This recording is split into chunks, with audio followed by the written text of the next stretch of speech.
Assalamualaikum warahmatullahi wabarakatuh. Pada video kedua ini saya akan menjelaskan tentang pajak dan juga subsidi. Nah, sebelumnya pajak dan subsidi adalah dua jenis intervensi dari pemerintah yang dapat mempengaruhi kurva penawaran dalam pasar.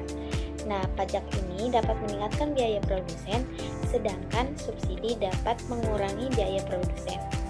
Nah, untuk pengertian pajaknya adalah pajak merupakan suatu biaya tambahan yang harus dibayarkan oleh produsen atas setiap barang ataupun jasa yang mereka produksi. Nah, ini akan menyebabkan peningkatan biaya produksi bagi para produsen. Nah, dengan adanya pajak ini, maka akan menggeser kurva penawaran ke atas, meningkatkan harga equilibrium dan mengurangi jumlah barang yang ditawarkan di pasar.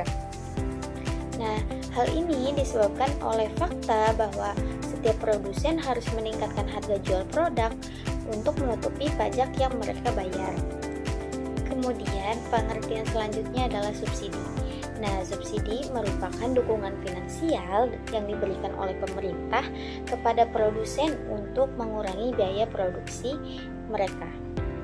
Nah, dengan adanya subsidi ini, maka akan mengurangi biaya produksi dan mendorong para produsen ini untuk menawarkan lebih banyak barang ke pasar.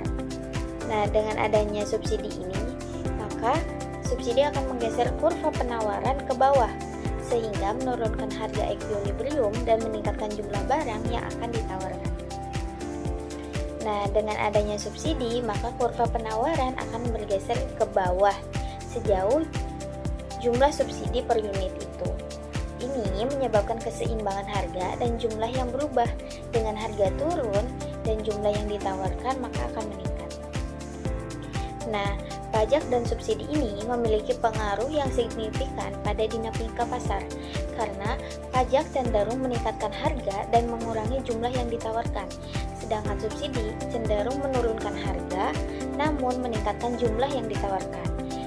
Tujuan dari subsidi ini merupakan mengurangi biaya produksi atau harga barang yang dikeluarkan oleh produsen.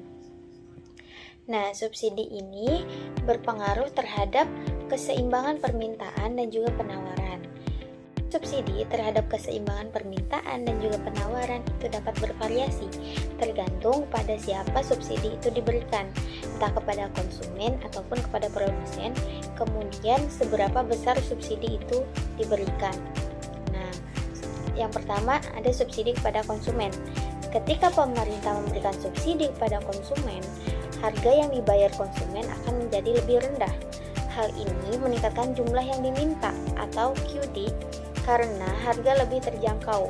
Akibatnya, keseimbangan pasar bisa bergeser ke atas, terjadi kenaikan jumlah yang diminta dan harga lebih tinggi. Kemudian, subsidi yang kedua itu yang diberikan kepada produsen. Ketika pemerintah memberikan subsidi kepada produsen, maka produsen dapat menawarkan produk dengan harga yang lebih rendah. Ini meningkatkan kuantitas yang ditawarkan karena produsen lebih termotivasi untuk memproduksi produknya lebih banyak lagi. Akibatnya, keseimbangan pasar bisa bergeser ke bawah, terjadi peningkatan jumlah yang ditawarkan dan harga lebih rendah. Nah, subsidi ini bisa menjadi alat kebijakan ekonomi yang digunakan untuk mencapai berbagai tujuan seperti mendorong produksi ataupun konsumsi tertentu, kemudian mengurangi ketidaksetaraan atau mendukung sektor-sektor tertentu dalam perekonomian.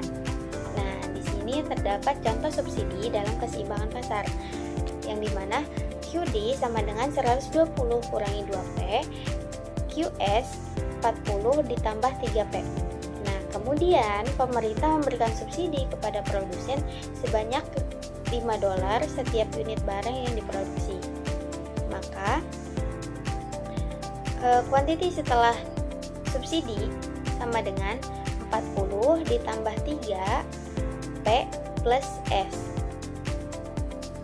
Kemudian 40 ditambah 3 P plus S sama dengan 40 ditambah 3P plus 15. Kemudian kuantiti setelah subsidi menjadi 55 plus 3P. Kemudian setelah itu kita menghitung harga dan kuantitas keseimbangan sebelum subsidi. Nah, QD sama dengan QS, 120 kurangi 2P sama dengan 40 ditambah 3P. 120 kurangi 40 sama dengan 3P plus 2P. 80 sama dengan 5P. P sama dengan 80 dibagi 5. P sama dengan 16. Jadi, harga keseimbangan sebelum subsidi adalah $16. Nah, untuk mendapatkan keseimbangan sebelum subsidi, maka kita harus memasukkan nilai P yang 16 itu ke dalam salah satu persamaan QD atau QS. Nah, di sini misalkan kita memasukkan ke QD sama dengan 120 ditambah 2P. 120 ditambah 2, P-nya diganti jadi 16. Kemudian 120 dikurangi 32 sama dengan 88. Jadi kuantitas keseimbangan sebelum subsidi adalah 88 unit. Nah, kemudian harga dan kuantitas keseimbangan setelah subsidi. QD sama dengan QS. 120 kurangi 2P sama dengan 55 plus 3P.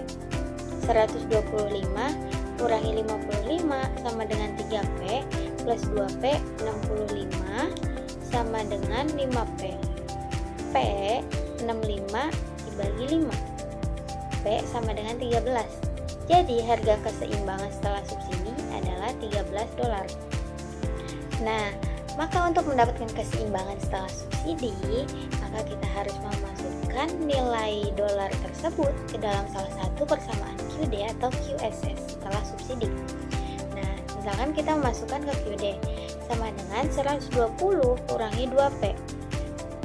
Maka 120 kurangi 2, P itu diganti menjadi 13. Jadi 120 kurangi 26, jadi 94. Jadi kuantitas keseimbangan setelah subsidi adalah 94 unit. Sekian, Assalamualaikum warahmatullahi wabarakatuh.